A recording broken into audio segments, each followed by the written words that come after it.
Hi అండి, నమస్తే. Welcome back to my channel general knowledge ఎత్రేట్ 1. ఈవేళ వీడియోలో general studies for all competitive exams అనమాట. బాగా యూజ్ అయ్యే క్వశ్చన్స్ మీకు నేను షేర్ చేస్తున్నాను. సో వీడియోని అయితే స్కిప్ చేయకుండా ఎండ్ వరకు చూడండి ఫ్రెండ్స్. అందులో ఫస్ట్ వన్ వచ్చేసి, క్రింది ఏ విత్తనాన్ని స్వర్ణధాన్యం అంటే గోల్డెన్ గ్రెయిన్ అని పిలుస్తారు?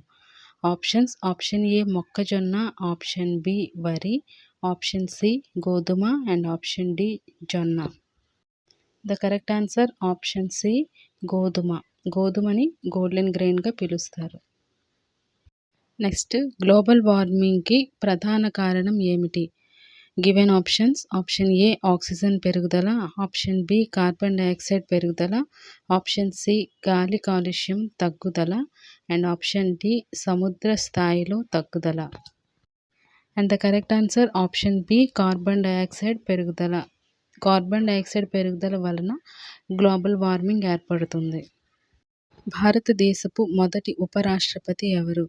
Given options: option A Sarvepalli Radhakrishnan, option B Venkaiah Naidu, option C Zakir Hussain and option D Rajendra Prasad.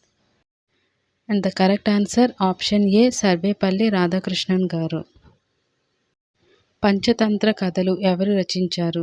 Option A Vishakha Datta, option B Bhasa and option C Vishnu Sharma and option D కల్హణ.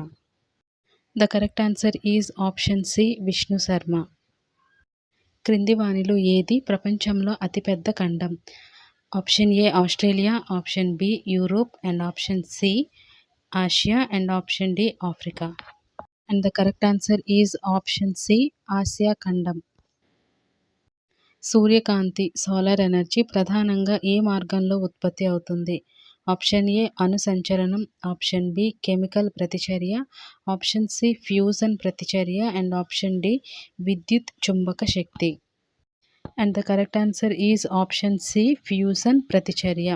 Okay friends, video నచ్చితే తప్పకుండా లైక్ చేయండి. జనరల్ స్టడీస్ మనకి అన్ని కాంపిటేటివ్ ఎగ్జామ్స్కి యూజ్ అవుతాయి కాబట్టి నా ఛానల్ని అయితే సబ్స్క్రైబ్ చేసుకొని వీడియోకి లైక్ ఇచ్చి పక్కన బెల్ బటన్ ప్రెస్ చేసి ప్లీజ్ సపోర్ట్ చేయండి. Okay friends, thank you. Have a nice day.